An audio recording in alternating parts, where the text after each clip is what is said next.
Good morning, everyone. Today, I finally ran out of a background picture that you sent me, so I had to find one. And we have here, I think, a not bad illustration of what you're probably experiencing right now when you think about your final project. You finally feel pretty much stuck, and you're not sure what exactly you want to write about.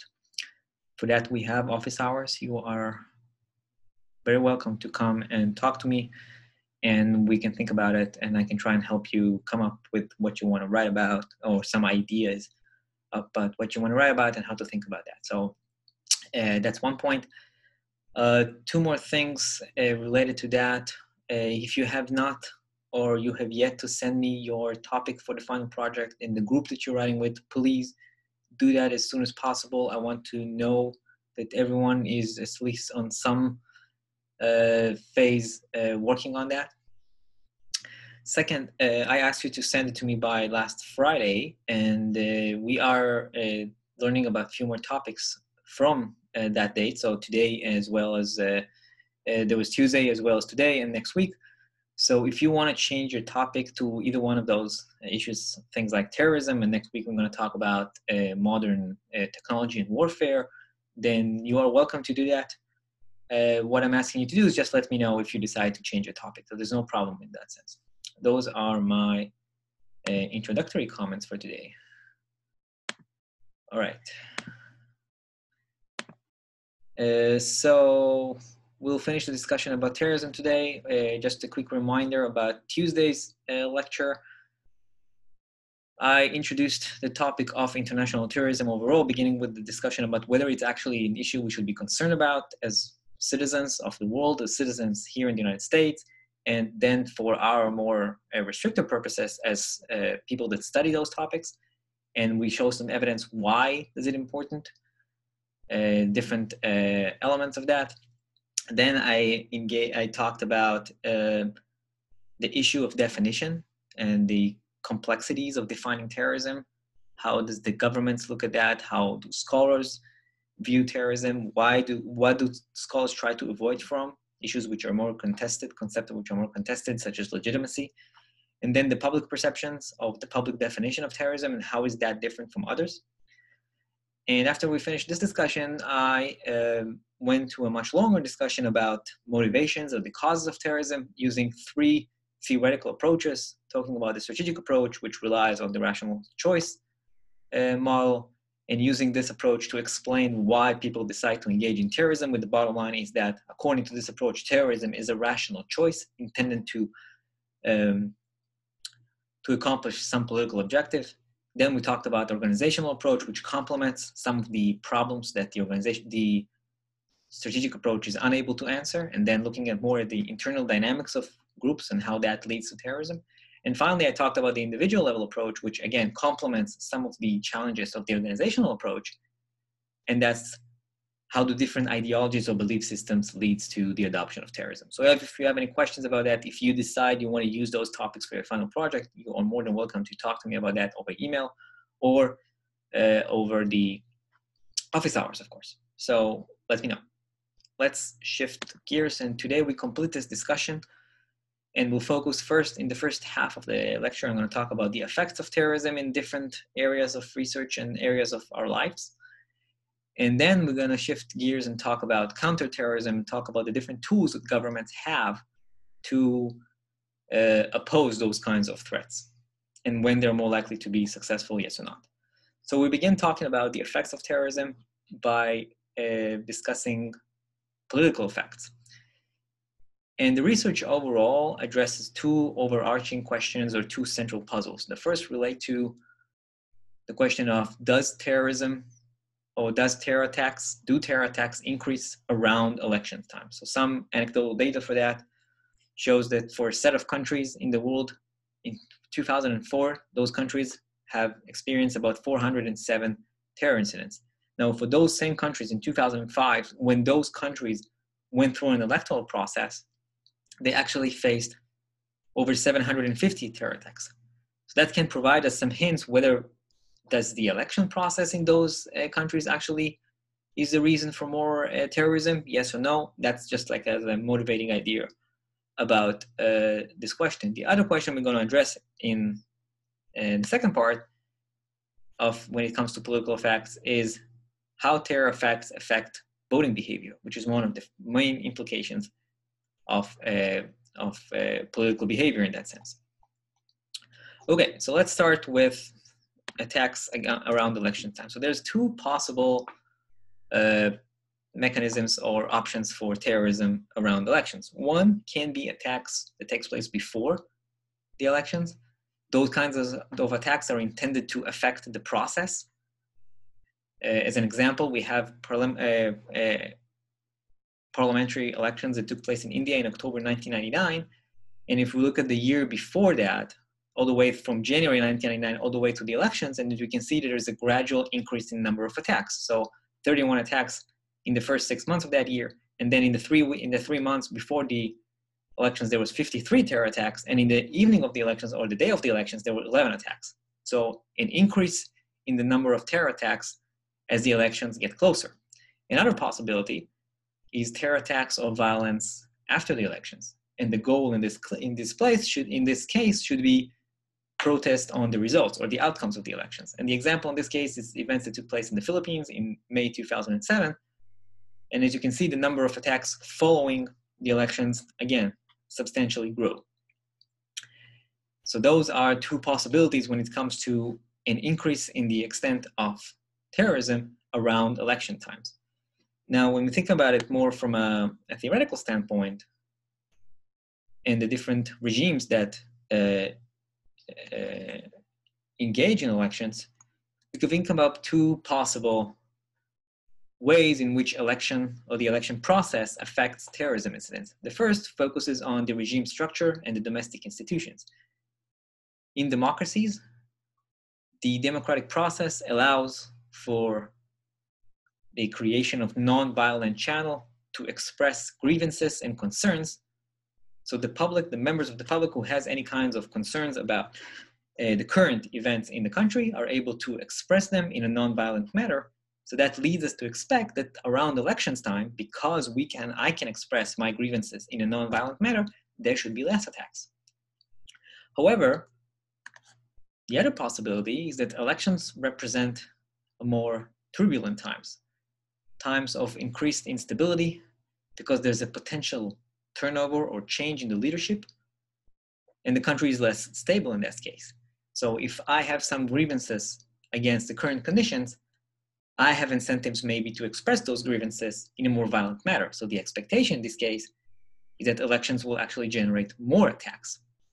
And one of the main arguments that the literature has provided us with is that an important factor in shaping this is the strength of the domestic institutions and the domestic norms. And they should play a key role in determining how likely it is that violence will take place in the period close to elections, before or after. So that's in a more general sense. What I want to do now is talk in more details about specific studies that address those questions, instead of just counting the number of attacks around elections and try to come up with some kind of conclusions about that. I want to explore a more nuanced aspect and focus on the institutions that can shape the outcome, or this specific aspect of the institutions can shape the outcome. And for that, we're going to use this study, which focuses on unpacking institutional factors and how they affect the extent of terrorism around election time. And the focus in this case is the degree of freedom to participate in elections. The argument that the author presents in this case is that when the electoral system, when the domestic institutional system imposes restrictions, then any kind of intergroup competition that exists between different groups in society is more likely to intensify around elections time, and terrorism is more likely. We can think about it on some level close to the arguments that I talked about on Tuesday regarding the organizational approach to terrorism.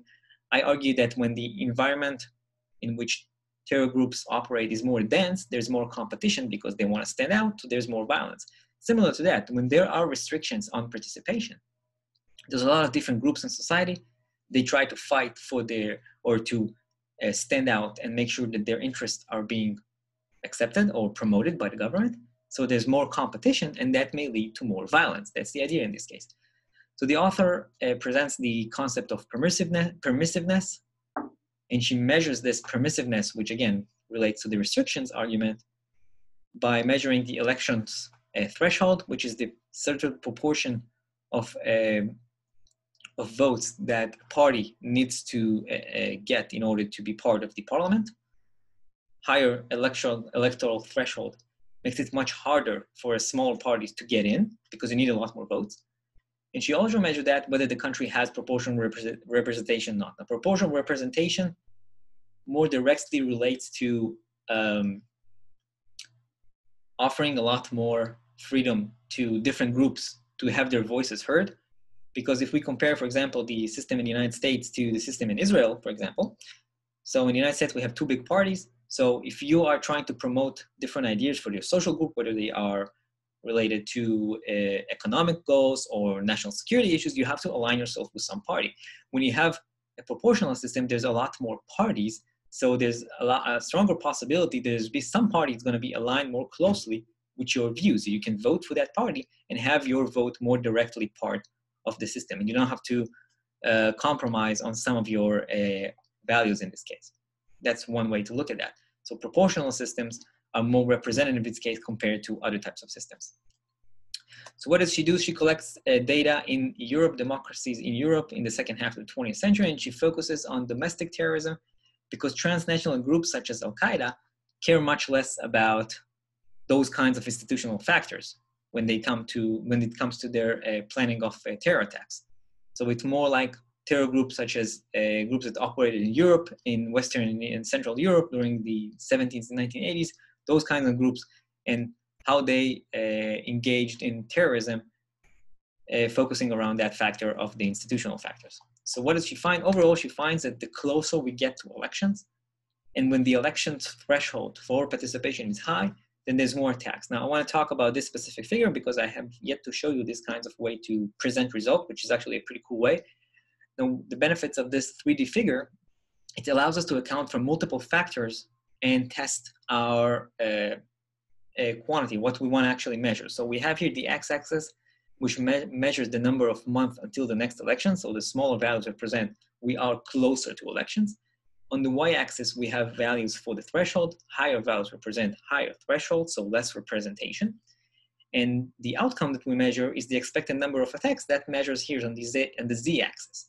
So what we can look here is that the combination of those two factors here on the x-axis and the y-axis to explain the z-axis. So if we were very close to elections, somewhere around here, and the threshold is very, very high, so we are somewhere around here, the expected number of attacks will be very high, will be somewhere around here, compared to, let's say, we're still close to elections, but the threshold is very, very low, so we're going to be somewhere around here. So the expected number of attacks is going to be much lower.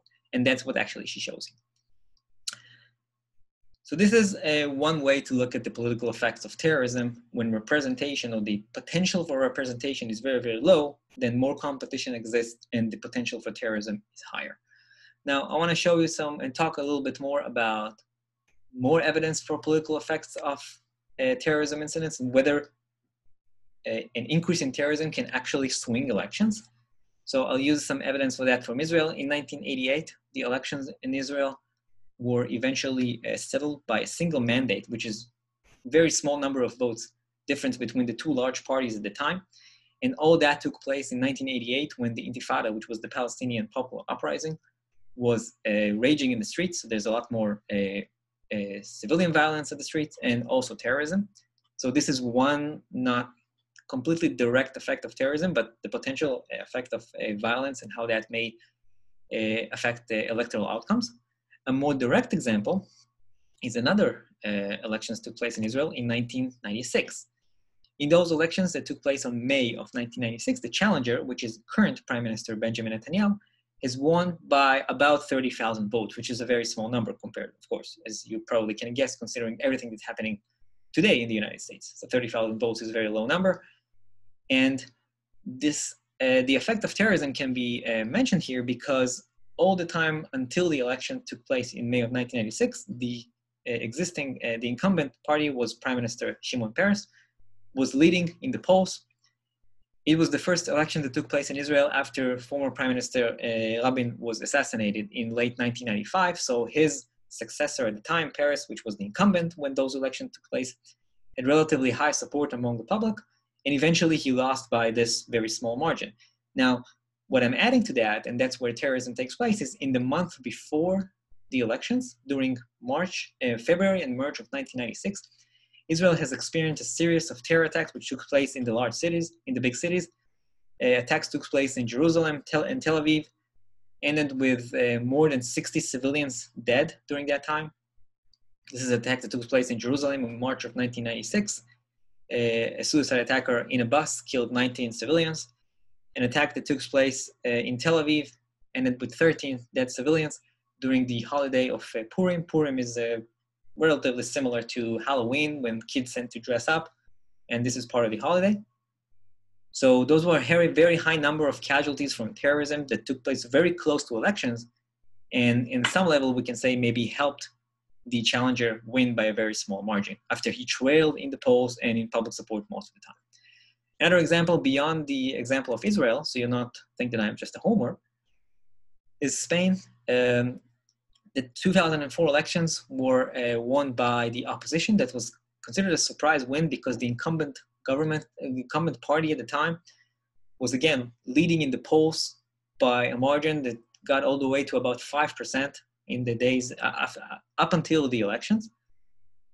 And part of the reasons that this elections ended the way they were was the very famous attack by Al-Qaeda on the train system in Madrid in Spain in 2004. This attack, which ended with, as far as I remember, about 200 casualties, took place 3 days before the elections.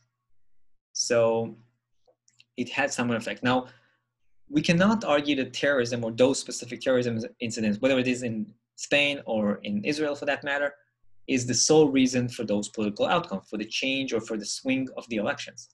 As an evidence for that, some of the voters in the Spain case, some of the research that was done on the Spanish elections outcomes, has shown that some of those voters that swing the elections eventually changed their vote, not only because of terrorism, because also because they were critical of the government for its policy in Iraq by sending troops to Iraq. So it's not just terrorism, but terrorism was still a very powerful factor. And that's provided some indication on the effects of attacks on politics.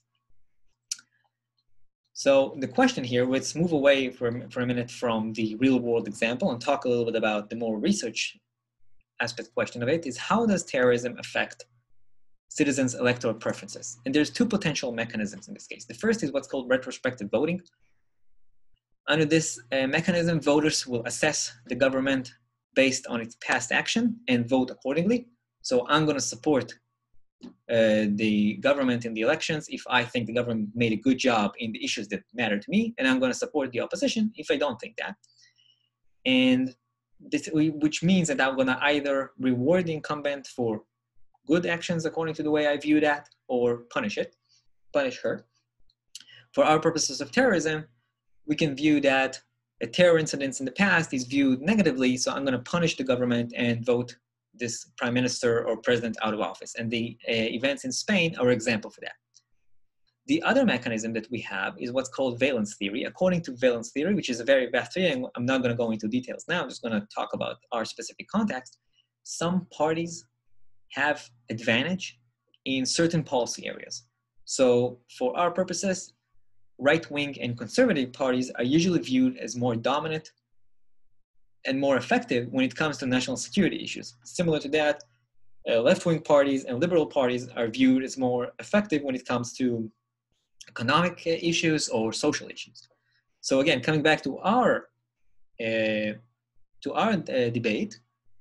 we can suggest that an incumbent who's conservative or a right-wing incumbent will suffer less negative outcome, or maybe will not suffer at all when there are terrorism threat, because this incumbent is viewed as more an expert. And that's not his fault, her fault, or different interpretation. On the other hand, if the government that in power at the moment is a left-wing government, then this government is more likely to suffer from terrorism because this is a government who's not an expert in terrorism. We should replace it with a right-wing government who's more an expert in those kinds of matters. That's the argument. So I gave you some evidence for the retrospective voting from France, and now I'm going to talk about a little bit more evidence on the electoral outcomes of terrorism. And we go back to Israel for that.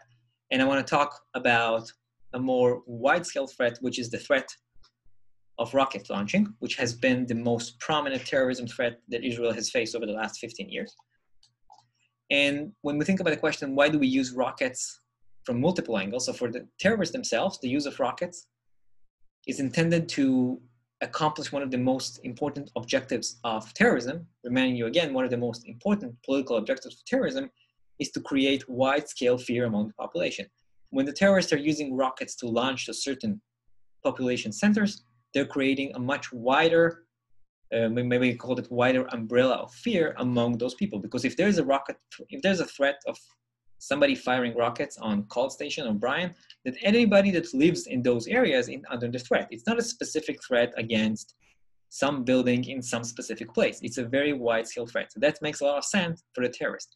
It also makes sense to focus on rocket launches and this threat from a research standpoint, because it allows us to remove any kind of concerns we may have about the terrorists engaged in strategic selections of targets. Because if I'm looking at suicide terrorism, maybe I can argue that the terrorists are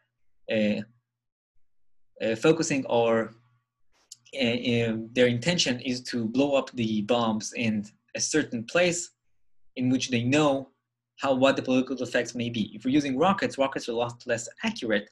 So it's much harder to argue that there is any kind of strategic selection of where I want to shoot those kinds of tools.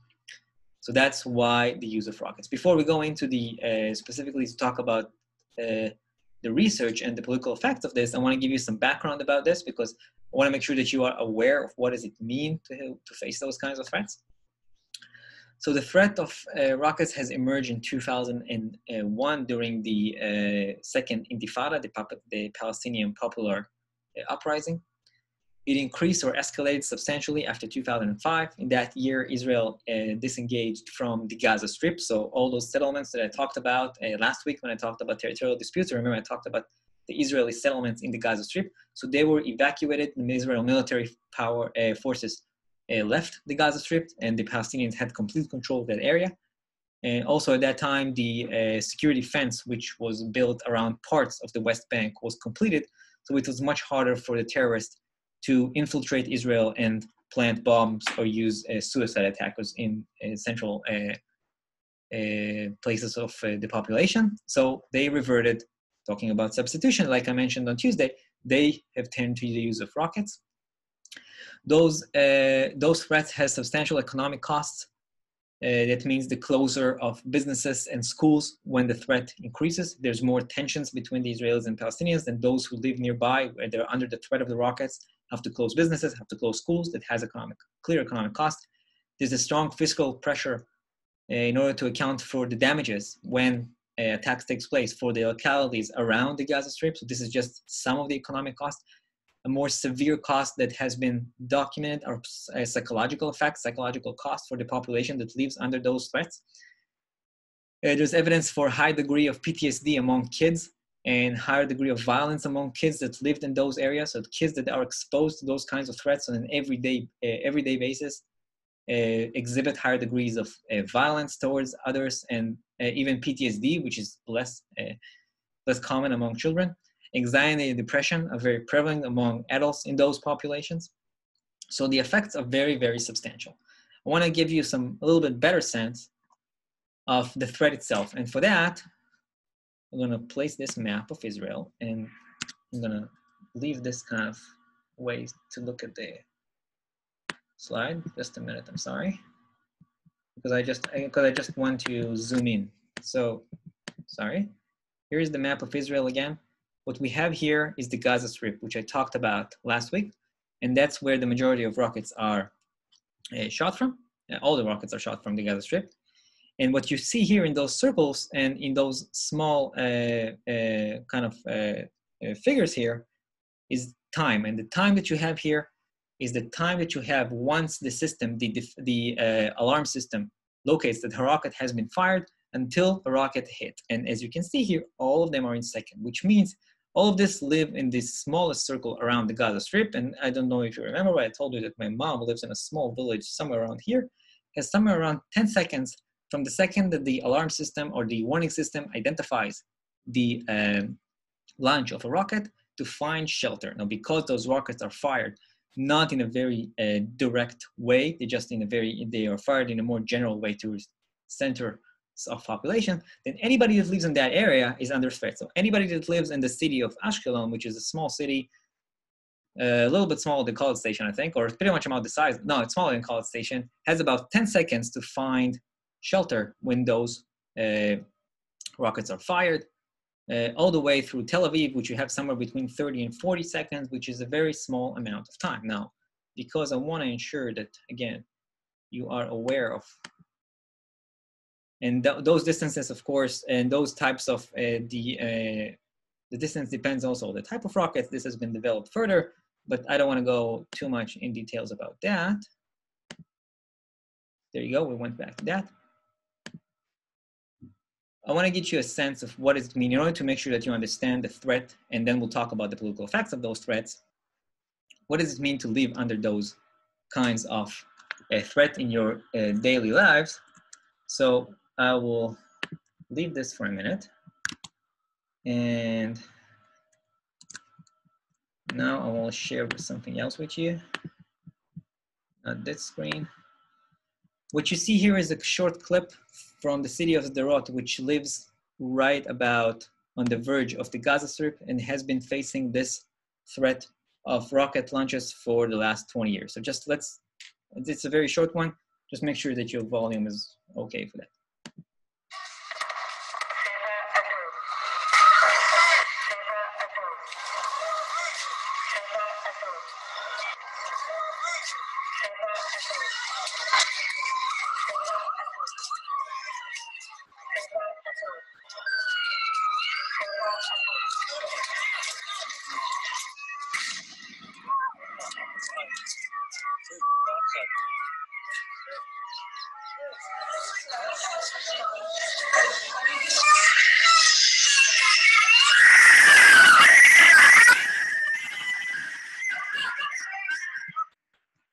All right, so that's just again, I'm sorry, let's stop sharing this and get back to our.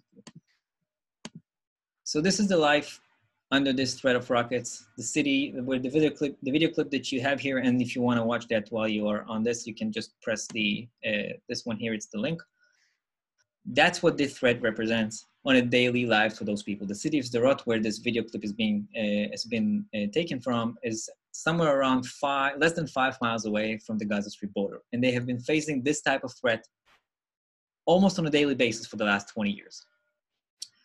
All right, the last thing that in this brief introduction that I want to talk about is the government response. So the Israeli government has developed, the Israeli military industries has developed the Iron Dome defense system, which is a defense system that intercepts rockets at varying ranges. It is a mobile system that can be removed contingent upon the threat. So if there's a higher threat based on information, intelligence, that's going to be rockets fired toward Tel Aviv, you can mobilize those batteries of rockets around Tel Aviv and defend it. It's been a very effective system and has made this threat relatively less powerful in that sense. Okay, so now that we are all relatively understanding what does it mean to live under this kind of current threat of terrorism, let's ask the question based on one of the studies that you had for today, which is how does the spatial or the proximity to this kind of threat, which affect the behavior, the political behavior of individuals. The authors use geospatial data on the distance of different localities from the Gaza Strip, and they test the effect of those that reside in those localities, how they will vote in elections. So what they do overall is, again, based on this geospatial data, they decide whether if you live in the town of Sderot, which I just showed you the video clip, then you are in the range of the rockets. Otherwise, if you live in Haifa, my hometown, which is in the north of Israel, you're not in the range of rockets. And the comparison in this case is between those two individuals, for example, and how that's going to shape maybe their voting preferences. What they show is that voters under the threat, so those that live in the range of the missiles, are more likely to support right-wing parties. The support is even higher for nationalist type parties. So overall, that provides us a more evidence support of, when I talked about the two mechanisms earlier, I talked about the retrospective voting or the valence theory. We have here greater support for the valence theory.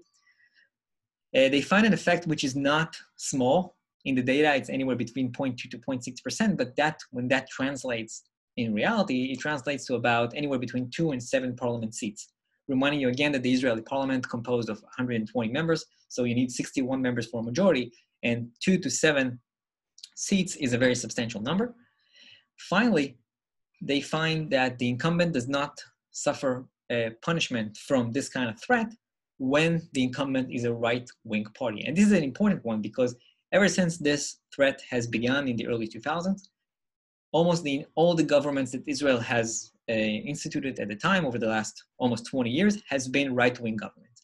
And this result actually means that right-wing governments, even though the threat has expanded over time. At first, it was just for those towns around the strip, like Sderot and other towns.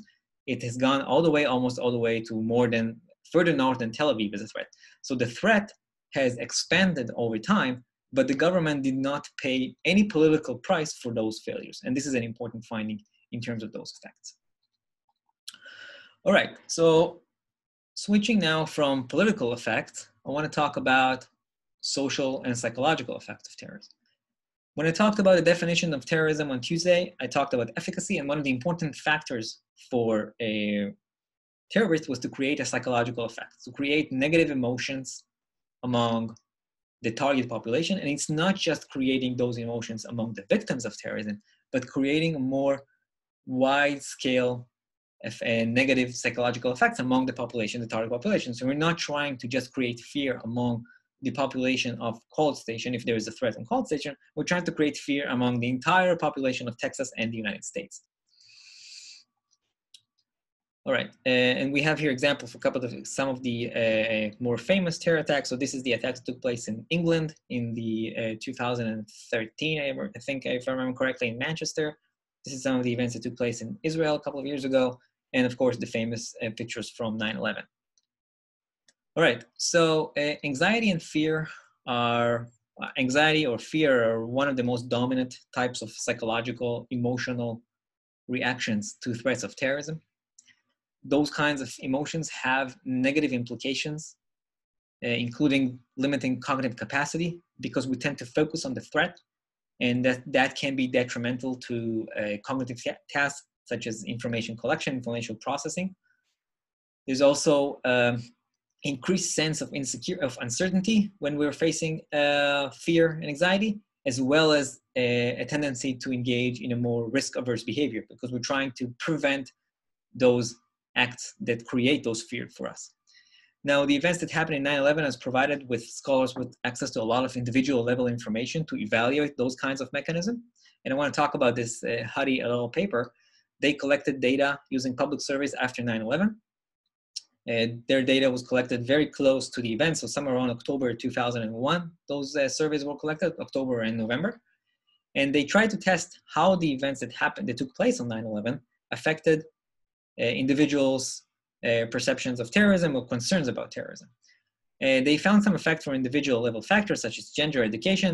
It doesn't matter now, but an interesting one that they found relates to proximity. So they found that the residents of the northeast of the United States are more likely to exhibit higher degrees of threat perception, but threat perception was different from the residents of the New York City area, which displayed higher degree of being anxious. So those are two different reactions that are dependent on the proximity to the threat. And that also has an effect on how those kinds of emotional reactions or perception or psychological reactions are translating to views about different policy options to address the threat of terrorism. So for example, they focused on the response of a military retaliation and showed that those who are exhibiting high degree of threat perception, so in this case, if we go back to the proximity argument, those who are residing in the northeast of the United States have higher degree of support for strong military retaliation.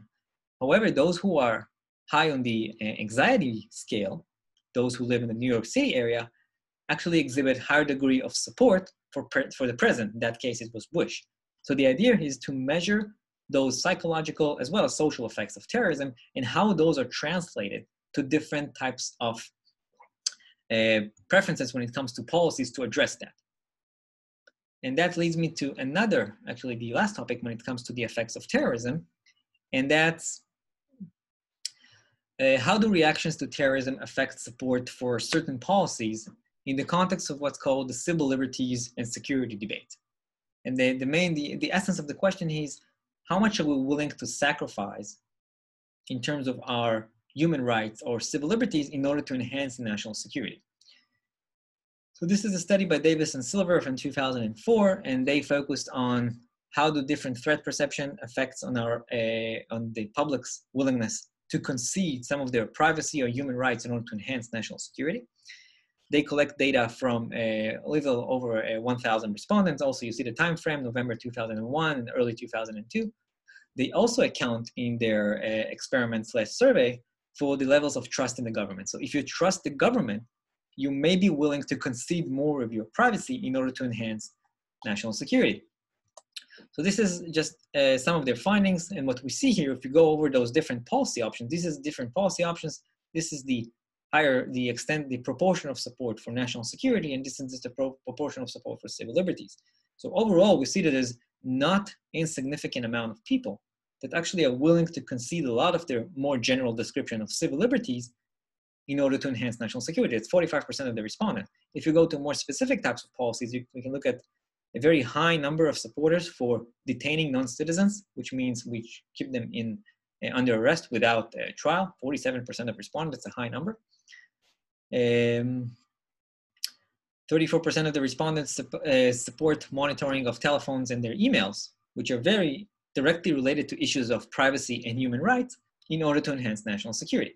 So that's a general finding. Now, how do we interact this finding with the levels of trust? So what we have here on the axis is with different levels of trust in the government, from never all the way to always. And those lines represent different degrees of threat perception.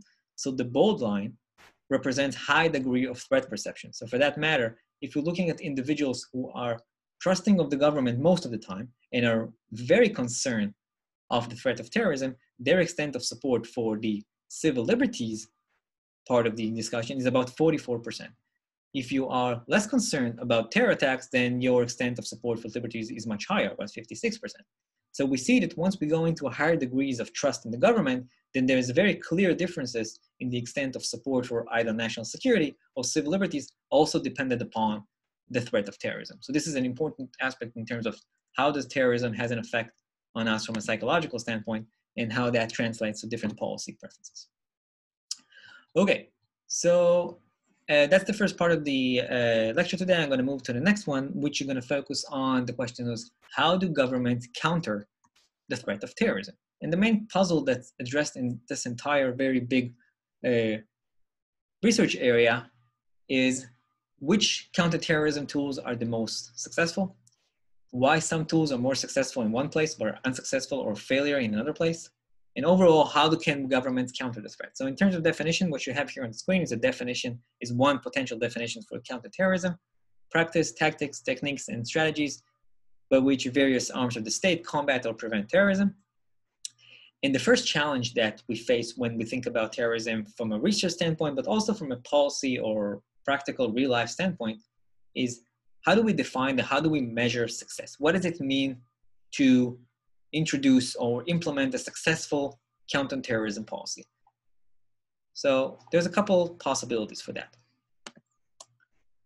One way to look at that is whether we are able to reduce the extent of attacks or to reduce the extent of damages from attacks. That's one way to measure success. If we're able to reduce the number of attacks that the United States faces, that we have instituted a successful foreign policy. However, another way to define or to conceptualize success is whether we are interested in destroying a group. Now, to destroy a terror group, we can engage in different policy actions, which I'm going to detail a lot more in the next few minutes. But as an example, we can think about a military intervention, sending the US military to attack Al-Qaeda in Afghanistan, the use of leaders decapitation, so focusing on specific leaders of terror groups, because the argument or the logic of the policy is that we're trying to, it's what's called the cutting the head of the snake argument. We'll cut the leader and then the group is going to be destroyed. So that's another way to conceptualize success. If we're able to lead to the group's demise because we kill the leader, that's a success. A third possible ways to define success is what's called containment. If we're able to restrict the action of the terror groups to a specific or to a certain locations, prevent them from operating in certain locations, or prevent them from engaging in different types of methods. So for example, I talked on Tuesday on the fact that the vast majority of attacks against the United States are no longer taking place actually in the United States. There are attacks on American assets, most of them are abroad. So this is a containment from a location standpoint. Because there's no attacks in the US, there are attacks against American embassies in the Middle East or Asia or stuff like that. So it's success on some level if that's the way we define it. We can also think about the fact that we can thank, I don't know who is responsible for that, the fact that terror organizations so far have been unable or unwilling to use nuclear weapons in their attacks. So this is also a containment because the actions of governments around the world, the cooperation between governments, whatever way we look at that, were successful in preventing terror organizations from acquiring and implementing attacks which involve the use of nuclear weapons. So that's success in that manner, right? So that's different ways to measure success, which is the first type of challenge that we're facing here. Now, I want to talk a little bit more in the next few minutes about different types of counterterrorism policies that exist, and we're going to break it down to different categories in order to explain or to understand a little bit better how they operate. And all that actually operates under the general big question that I've talked about so far, is how effective or how successful they are. So the first category that we have is what's called hard power. Hard power involves the use of tangible resources that are intended to attack, punish, and deter terrorists, potential terrorists, and their supporters.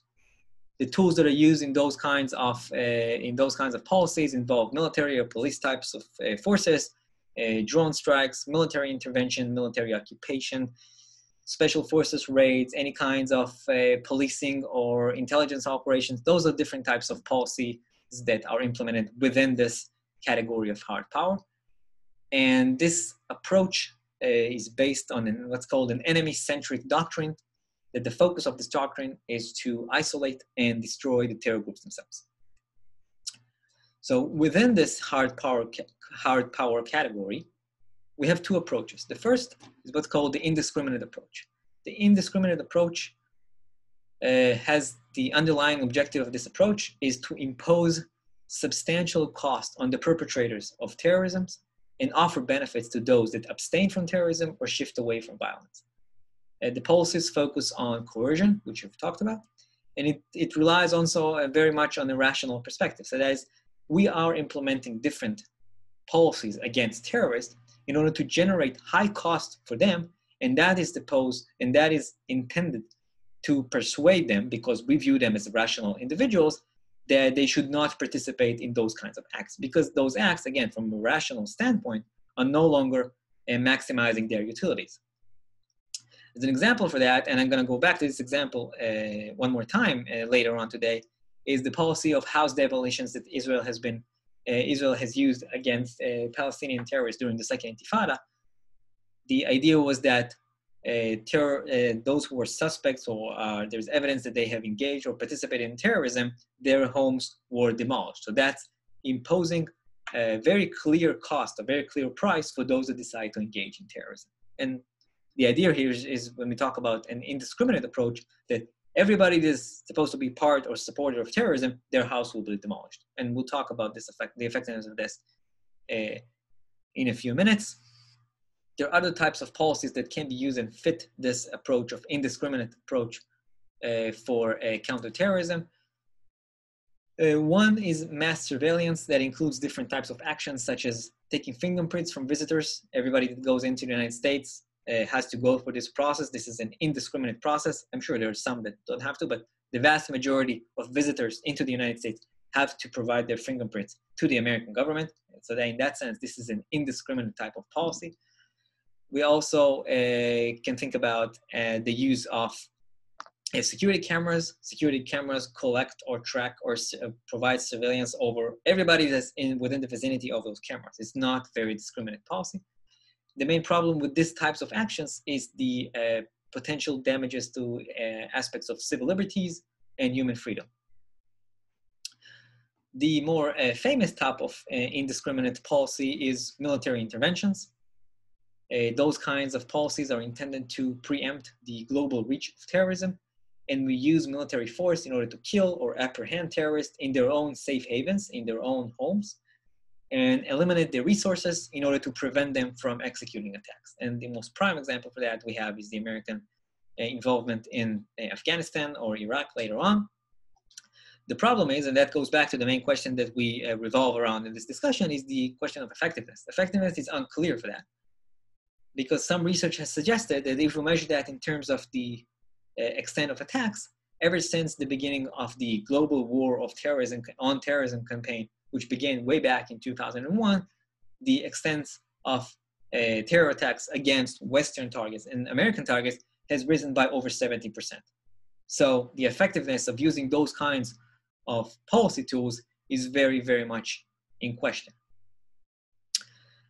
The other approach when it comes to hard power, so we have the indiscriminate policy approach. The other approach is a discriminate type of approach. Discriminate types of approach focuses our use of hard power tools against specific individuals that we define as terror perpetrators, terror suspects, terror operatives, wherever our definition is. And the main method that's being used is what's called the leader's decapitation. So that's killing of leaders. It's also called targeted killings. There are different ways, there are different terminologies that's used. And again, the main point of discussion that we have is regarding the effectiveness. And the evidence in this case is very, very mixed. Some studies have argued that less than 20% of the incidents, or the 20% of successful, or successful from a military standpoint, so 20% of attacks that killed the leaders of terror organizations actually led to a decline in the operations of the terror groups in the following 2 years after the attack. So it's not a very useful, not a very effective policy. And others actually suggested it was a lot more effective over the long run. One of the most important factors that was found in those studies is that the structure and the size of the organization and how strong that is from an institutional standpoint matters. Those who are larger groups, more institutionalized type groups, tend to survive much better those kinds of attacks. And leaders decapitation or targeted killing is a policy which is a lot more effective against smaller groups. One of the main problems that this research faces, of course, is defining what are the different measures of success. Because if we are trying to kill the leader of a group in order to destroy the group, that's the way that we measure the success of the policy. It's less likely to be useful. Think about the fact that the United States in 2011 was able to kill bin Laden, as Al-Qaeda is not an organization that no longer exists. So it's not very effective. The other example is what we have here in this picture of this lovely individual. On the one hand, and that comes to the Palestinian terror groups, on the one hand, during the Second Intifada in the early 2000s, whenever there were discussions between Israel and the Palestinians regarding any kind of truce in the violence, one of the first points that the Palestinians had raised was to stop the policy of targeted killing. So this is some evidence for success. On the other hand, in a lot of those, especially high-profile cases of killing leaders of Hamas or any other Palestinian terror organizations, the effect was usually a backfire. So, for example, the gentleman you have here is former Sheikh Ahmad Yassin, which was one of the main spiritual and then religious leaders of Hamas. He has been a very old man at the time that he was died. He was moving around on a wheelchair, but he's been viewed in Israel and according to Israel's security agencies and a lot of intelligence operations responsible for a lot of planned and approval of terror attacks against Israelis. He was killed in March 2004 when an AH-64 Apache helicopter, which you have here also in the picture, has shot Hellfire missiles on him and his bodyguards. He was killed, his bodyguard was killed early in the morning of that day, but also 9 bystanders were killed. So we can say that from a military standpoint, the attack was successful, but killing of this specific individual has led to a strong popular support for Hamas, who became the main group fighting Israel at the time. After this, some suggest that after this attack, Hamas has become the #1 organization supported by the Palestinian population, especially in the Gaza Strip. It also had an effect that a couple of months later, Hamas was able to implement suicide terror attacks against a couple of buses in Israel, leading to 15 dead civilians. So again, coming back to the question of effectiveness, Was it effective to kill that specific individual? Possibly. There's some evidence suggesting that not. So this is part of the debate. There are other actions that fit this indiscriminate approach to counter terrorism. As I promised, we'll go back to house demolition. So Israel also instituted this house demolitions policy in a more discriminate way, so focusing on those we have evidence perpetrators of terrorism. And when the policy was implemented in a more discriminate fashion, it was found to be a lot more successful. So the effectiveness was much higher when it was implemented in a discriminate fashion. Another type, again, of a discriminate policy, not in the Israeli context, and that also comes back to leaders' decapitation, but in this case, we're not talking about killing the leaders, we're talking about apprehending them or arresting them. The leader of the PKK, which is the rebel group of the Kurds in northern Iraq and then Turkey, was Abdallah Öcalan. He was arrested by Turkish authorities in 1999. And over the ensuing decade, the early 2000s, the operation of the group has decreased substantially. So this is potential effective method to lead to a substantial decrease in the operations of the group by removing the leader. However, this specific individual was apprehended, he was not killed, which suggests we don't have to focus on killing the leaders of terror organizations in order to affect their operations. It can also work by apprehending them. So that's another point. Now, these examples that focus on apprehending the leaders, whether it is apprehending or killing the leaders of terror organizations, is going to lead me to a short sidetrack and talk about the policy of using drones in counterterrorism, which is one of the most controversial policies when we think about terrorism. This is, of course, the Iranian general Soleimani that was killed last year by American forces. The debate when it comes to counterterrorism policy revolves around the question is it an effective way to use those kinds of instruments, or does it create backlash? Public resentment, as I told you, in the context of public support for the opposition, as the example was from the Israel attack. Public resentment, the very high disapproval that the Americans are facing in Pakistan when there's a lot of attacks using drones. It is also not effective when it comes to preventing recruitment. And in many cases, it violates international law. So when the Americans implement drone programs in Pakistan without notifying locals, it's a violation of international law when it comes to sovereignty. So it's a very, very important debate in this case, mostly leaning towards an ineffective type of policy, especially from a political standpoint. But what if we think about the use of drones, not just as a machine or as an instrument to kill the leaders of terror organizations, but thinking about it in a more broad perspective. And that's the study that you also had for today, the work by Mir, who's an expert on Afghanistan and Pakistan, as well as more. This is published last year. And they're expanding the debate on the use or the effectiveness of using drones by looking at a much wider scale of different objectives that we can do for the use of drones. So for example, they look at drones as a tool to collect intelligence, to process intelligence from different sources, to implement surveillance on large scale so they can implement surveillance in a very wide area, and to monitor communications. And what they suggested that when we implement the use of drones for those kinds of objectives or for those kinds of policy options, it creates among the terrorists what's called anticipatory effects. So those are different actions that terrorists are engaged in, and they're intended to reduce the risk that those specific individuals will become targets. So I'm concerned from drones collecting information about my movement because I don't want to become eventually a target for a targeted killer. And they view success in this case in curbing attacks because terrorists are concerned from those kinds of effects. So they test their arguments with the drone program in Pakistan and starting from 2008. And they want to focus whether the implementation of the drone program in that sense, using for multiple types of objectives, not just killing individuals, actually led to a decrease in the number of attacks as well as casualties. And what we have here is the number of attacks in those different figures represent different regions in Pakistan. And what we have here, NWA, is not the rap group. It's North Waziristan, which is a region in Pakistan. And this is their focus. This is the region where the drones were used for what I talked about, the multi-purpose drones, if you want to call that. And the program was instituted in 2008. And what we see here is that the number of attacks after the program was instituted at the time is much lower compared to other regions where drones were not used for those multi-purpose operations. And that provides support. They also have evidence showing that the number of casualties has dropped significantly to about 50 casualties per month, which is very low for Pakistan at the time. The number of attacks has dropped to somewhere around 10 attacks per month.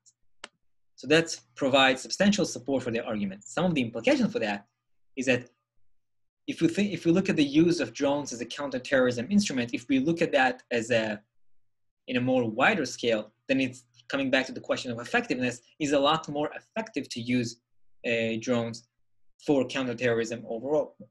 It also has implications when it comes to the integration of hard power tools such as drones into a more what's viewed as a population-centric approach, which focuses on collecting intelligence and infiltrating organizations in order to prevent terrorism. So that goes to play into what's called the human effort. Human efforts are human intelligence.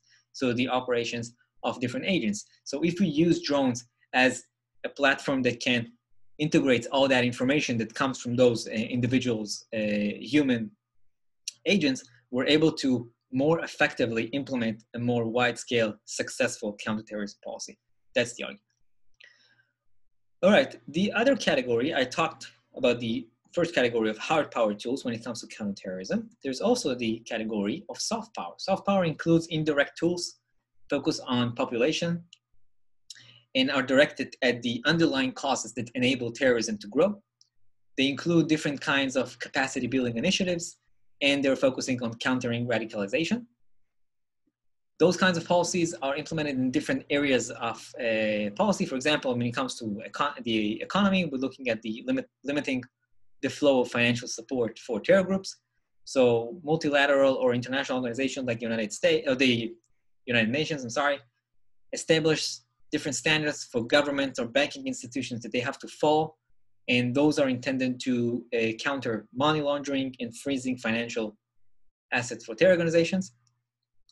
The trade-off that includes for those kinds of policies is the restriction that it has on intelligence operations, because a lot of intelligence operations when it comes to terrorism tend to focus on tracking the movements of financial resources.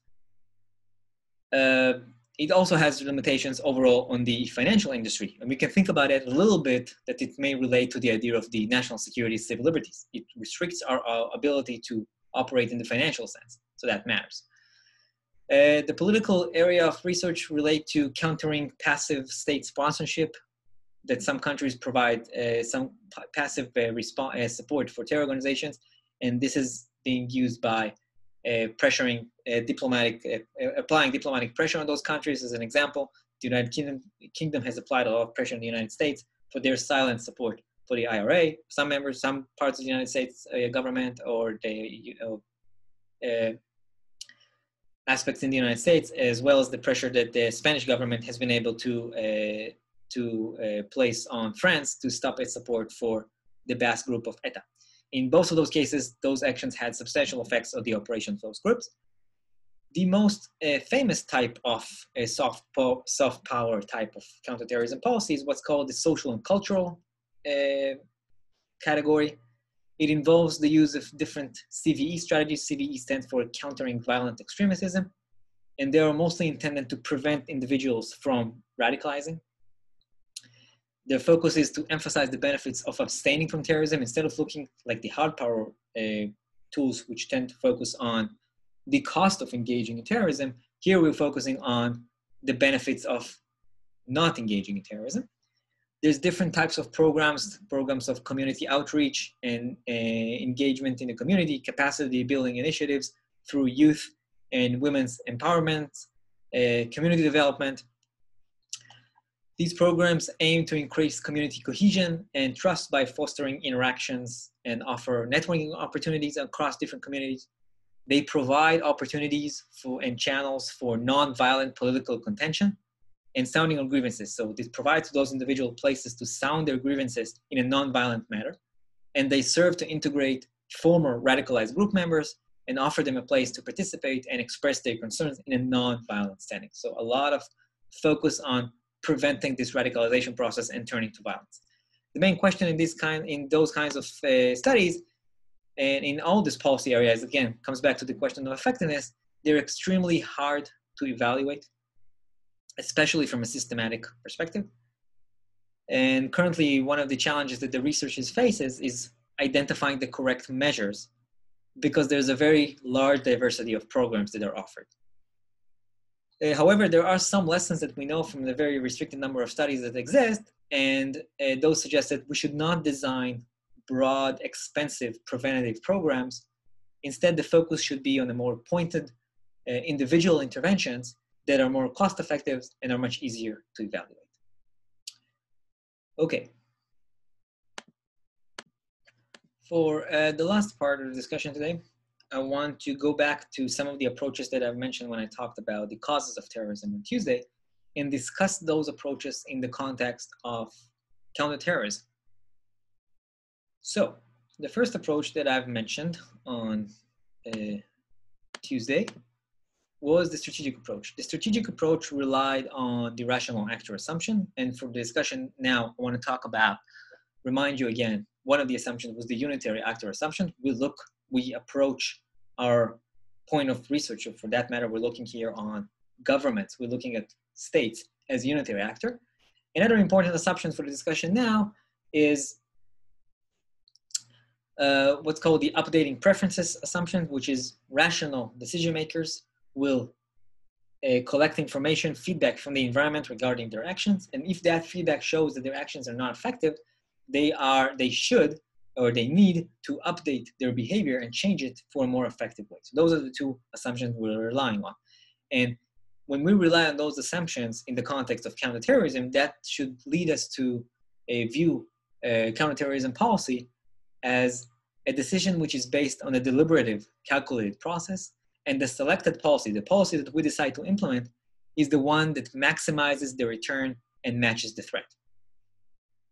In the context of the updating behavior assumption, we should expect to see that a policy that fails to be productive should be abandoned and replaced with better options.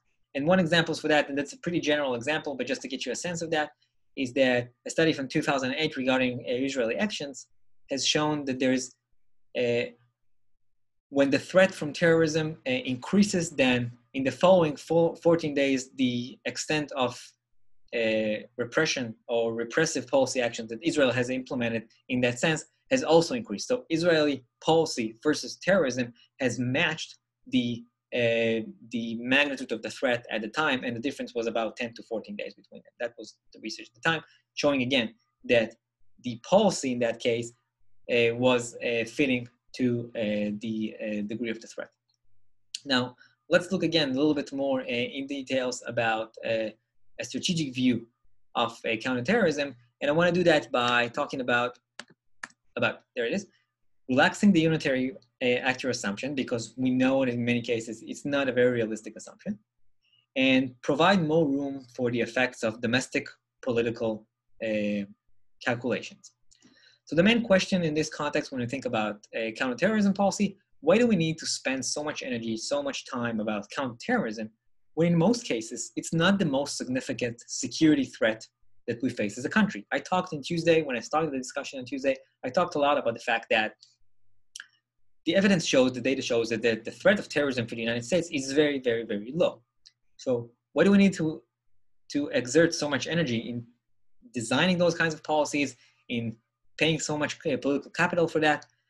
Well, the main answer to that question is that terrorism is a topic which is important. It's salient to the public. The public cares a lot about terrorism. I talked about it as well.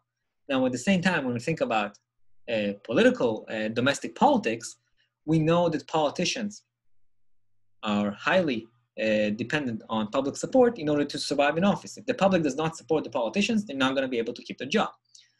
That means that in the context of terrorism, governments will focus more on implementing policies that are going to demonstrate to the public that they are initiating some kind of response to the threat of terrorism. And that includes actions which are more visible, such as placing concrete barriers in public places or using metal detectors. So all of these are different types of policy actions which are visible to the public to demonstrate that we address this threat of terrorism, which is important to you. However, there's a different category of actions that can be used, and those fall under the category of covert actions that include specific actions such as infiltration of terror organizations, arresting terrorists, collecting intelligence. And studies that compared between those types of policy actions have shown that the covert action types of policies are a lot more effective. However, we're talking about domestic political effects here. Governments are actually more likely to highlight visible, less optimal actions or policies because those are intended to satisfy public concerns. The public cannot see covert action. So it does not provide any kind of political benefit for politicians when it comes to election time or measuring the support of the public. So the end result is the governments are likely to adopt suboptimal counterterrorism policies. Why? Because politicians make strategic calculations that and emphasize their own political survival. Because I want to survive in office, I'm going to emphasize a policy action that's going to increase the likelihood I'm going to survive in office, even if that means that from a strictly rational standpoint, it's the less effective policy. Okay, so that's one way to look and to use some of those arguments from rational choice and a strategic approach to terrorism in the context of counterterrorism. Now, we also talked about the organizational approach. This approach focuses on internal dynamics within governments. Overall, the approach talks about internal dynamics within organizations.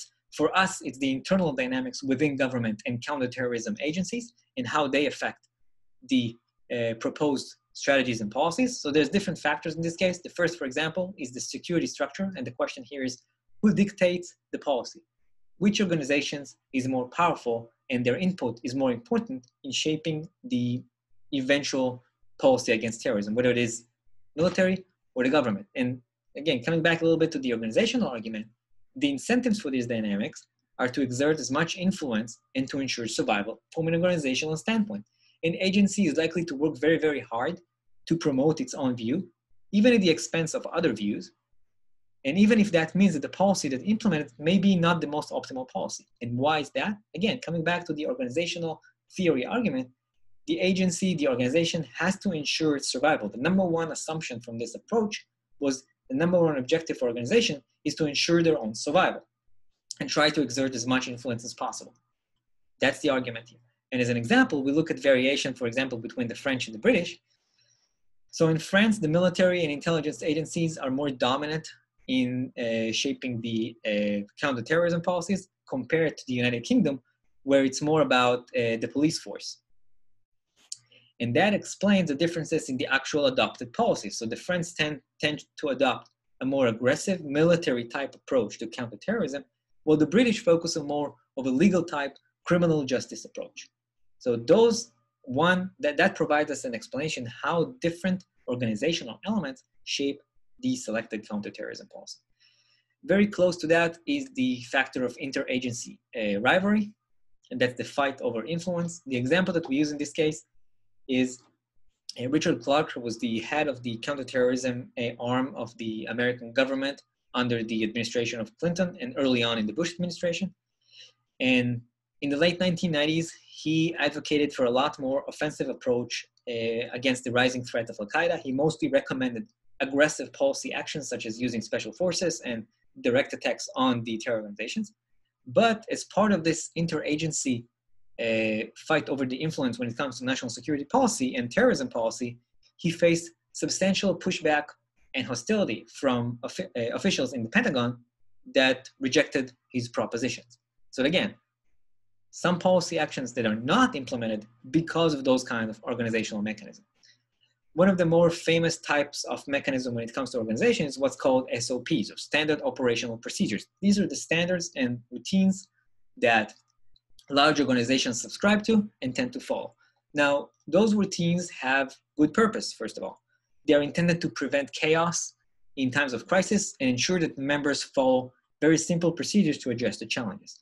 However, there's also a bad part to that, and that's when organizations automatically respond or follow those procedures without careful consideration to how much those procedures fit to the issue or to the context at stake.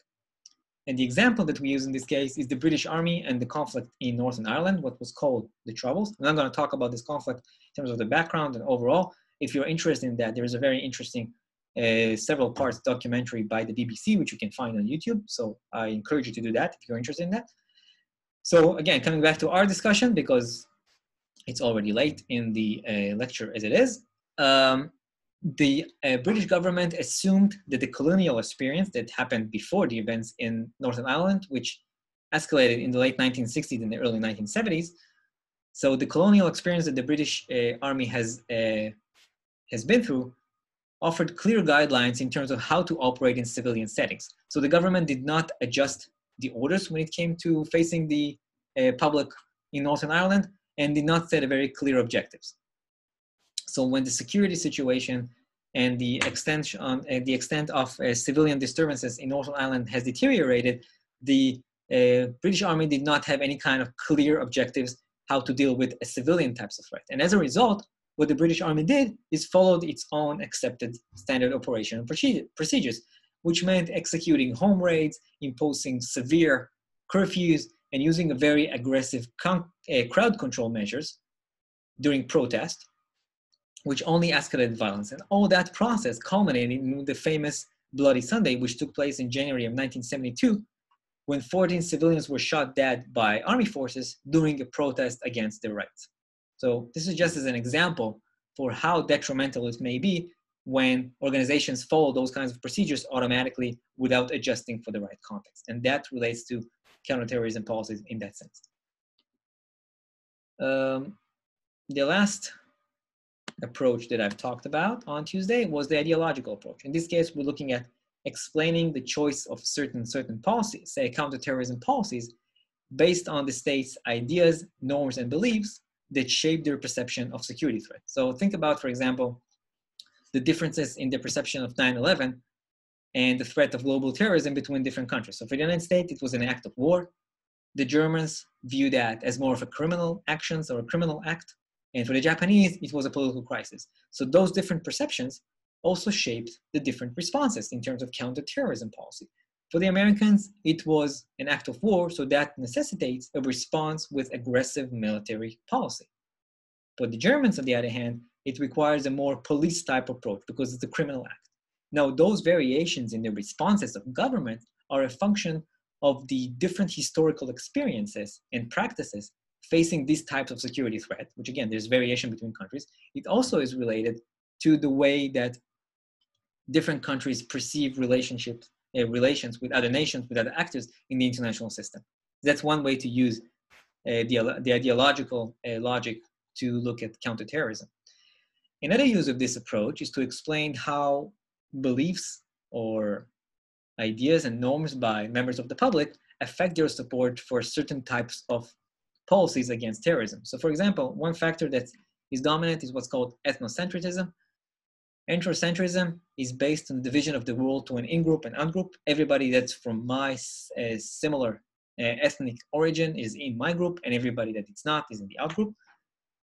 The research has shown that those who exhibit high degree of ethnocentrism tend to support more forceful responses against perpetrators of terrorism and their supporters. And the support is based on the need to counter external threats. So the out-group is an external threat, and I have to implement a very powerful response to that. And there's a lot of evidence for those kinds of findings in the survey data from the United States since 2001. Similarly, there's the factor of authoritarianism, which are individuals who believe in the nature of authority as central to social political relations. It suggests support for selected authority, for established authority, and use of violence, as well as accepting a more traditional views of social behavior. And once again, research has shown that those that display high degree of authoritarianism are more supportive or more likely to support offensive and repressive counterterrorism measures. And this is based on a lot of evidence in surveys here in the United States. All right, so before I'm wrapping up the discussion today, I will start for the attendance word of today. I did not forget about that, if you were worried. So today's attendance word is the word week, as in 7 days. Week is the attendance word. And following that, I want to finish really with what's the bottom line when it comes to counterterrorism, which was the main point of the discussion today. Counterterrorism policy options and the question of effectiveness, because that's what we're trying to answer here mostly. So I want to mention 3 points here. First, indiscriminate repressive actions are unlikely to succeed. They will usually backfire, creating more support among the public for the terrorists, and will also harm the legitimacy of the state. Just think about the example of the United States campaign, almost 20 years long campaign in Afghanistan versus the threat of Al-Qaeda, Israel versus the Palestinians in many cases, especially when we're talking, and again, I'm reminding you again, we're focusing here on indiscriminate repressive types of policies, not all policies overall. And also the discussion that I mentioned regarding implementing mass surveillance, and harming civil liberties. So that's 1 point. Second types of policy option is a more discriminate types of policy. Now, discriminate types of policy, especially if we're focusing on leader decapitation, when we come to the question of effectiveness, is very much context dependent. And success is contingent on factors which in many cases are organizational factors, such as the size of the organization, how strong is the organization, or situational factors. So something else we have to take into consideration. And all of this suggests not a very promising way when it comes to implementing different policy actions. Soft power strategies have more promise and potential, mostly because they emphasize the benefits of abstaining from terrorism and radicalization instead of focusing on the cost, which is what hard power is focusing on. The problem is it's very difficult to implement and assess effectively. Involves high political risks, and there's a need to establish mutual trust with those who are the perpetrators. So as you see, there's a lot of discussions that we can talk about when it comes to terrorism and counterterrorism, and I tried to give you a very broad view about the different kind of policy options. How do we think about them in the context of effectiveness, and what are some of the implications when we think about that? If you want to read a little bit more, I recommend those studies. They're very interesting one when it comes to effects of terrorism, psychological effects, political effects, and talking about different types of organizations. With that, I'll encourage you again, if you want to talk about the final product, if you want to change your topic, let me know. If you want to talk about your final project, come and talk to me during office hours or send me an email. With that, I am done for today, and I will see you next week for our final week of lectures. Bye, everyone.